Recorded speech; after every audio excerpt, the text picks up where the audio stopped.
Shalom Bapak Ibu Saudara yang terkasih, berjumpa lagi di dalam Renungan Gereja Pou Kemang Pratama pagi hari ini. Terlebih dahulu kita berdoa. Bapa di sorga, kami datang lagi kepadamu di pagi hari ini, mengucap syukur untuk pemeliharaan Tuhan di dalam setiap kehidupan kami. Dan untuk mengawali hari ini ya Tuhan, kami ingin merenungkan sebagian daripada firman-Mu. Kami mohon berkatilah Tuhan waktu-waktu kami ke depan. Di dalam nama Tuhan Yesus Kristus, haleluya, amin. Bapak, Ibu, dan Saudara yang terkasih, hari ini merupakan Kamis Putih dengan tema Perjamuan Tuhan. Kamis Putih adalah sebuah peringatan peristiwa perayaan Paskah yang menjadi tradisi bangsa Yahudi. Perjamuan Paskah ini bukan sekedar makan roti tidak beragi, tetapi juga memperingati keluarnya bangsa Israel dari Mesir.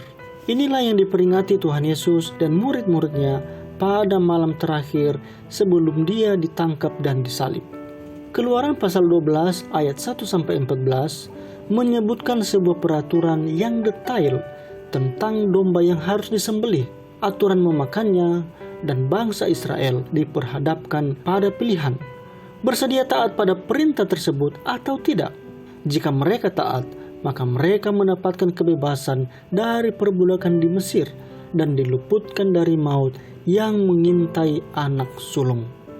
Disebut malam terakhir karena Yesus tahu bahwa pada malam itulah dia akan ditangkap lalu menjalani perjalanan penderitaan sampai akhirnya mati di kayu salib. Adapun perjamuan Tuhan ini mengandung makna sebagai berikut. Yang pertama, makna masa lalu. Merupakan peringatan akan kematian Kristus bagi penebusan orang percaya dari dosa dan hukuman, sebagai motivasi bagi kita agar menjauhkan diri dari segala dosa.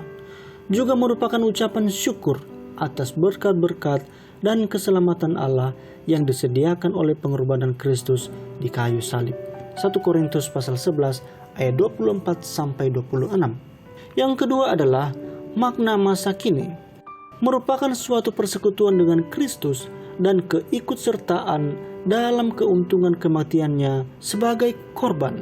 Persekutuan dengan anggota tubuh Kristus lainnya, penyerahan kita untuk melakukan kehendaknya dan untuk menyatukan diri kita dengan misinya. Dan yang ketiga, makna masa yang akan datang. Merupakan suatu jaminan akan kerajaan Allah dan perjamuan Mesias pada masa depan, ketika semua orang percaya akan bersama-sama dengan Tuhan. Bapak, Ibu, Saudara yang terkasih, ketiga makna di atas baru akan berarti jika kita datang kepada Tuhan dengan iman yang benar, doa yang tulus, dan penundukan diri kepada firman Allah dan kehendaknya, serta membangun persekutuan dengan Kristus dan dengan orang-orang percaya lainnya. Perjamuan Tuhan bersama dengan murid-muridnya inilah yang diterima oleh umat percaya Perjanjian Baru sebagai salah satu amanat Tuhan Yesus, yaitu sakramen perjamuan kudus untuk memperingati kematian Tuhan Yesus. Artinya, sama seperti Paskah merayakan pembebasan dari perbudakan di Mesir, demikian juga perjamuan kudus merayakan pembebasan dari dosa oleh kematian Kristus. Tuhan Yesus berkata tentang roti, "Inilah tubuhku." Dia bermaksud mengatakan bahwa roti itu melambangkan tubuhnya.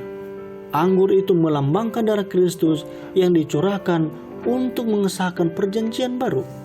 Jadi, makan roti dan minum anggur dari cawan berarti mengingat, mengumumkan, dan menerima keuntungan dari korban kematian Kristus, apa yang telah dia perbuat beserta alasan dia melakukannya, dan mengingat bahwa dia pasti akan datang kembali. Inilah yang Yesus maksudkan dengan perkataannya, "Perbuatlah ini setiap kali kamu meminumnya menjadi peringatan akan daku." Tuhan Yesus juga menekankan tentang perjanjian baru. Ini dapat dipahami bahwa dalam perjanjian yang lama, orang-orang bisa menghampiri Allah hanya melalui para imam dan sistem persembahan kurban. Namun, kematian Yesus di kayu salib menandai bahwa sekarang semua orang bisa secara pribadi menghampiri Allah dan berkomunikasi dengannya. Terkait dengan tuntutan agar ikut perjamuan Tuhan dengan cara yang layak, ini menegaskan bahwa didikan Tuhan yang ditunjukkan kepada semua orang bertujuan agar kita tidak menerima hukuman kekal.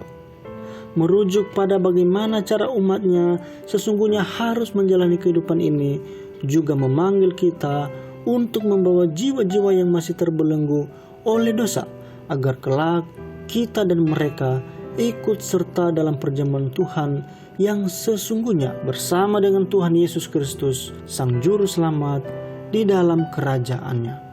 Demikian firman Tuhan yang bisa kita renungkan pagi hari ini. Kita kembali berdoa. Terima kasih ya Tuhan untuk firman yang boleh kami renungkan.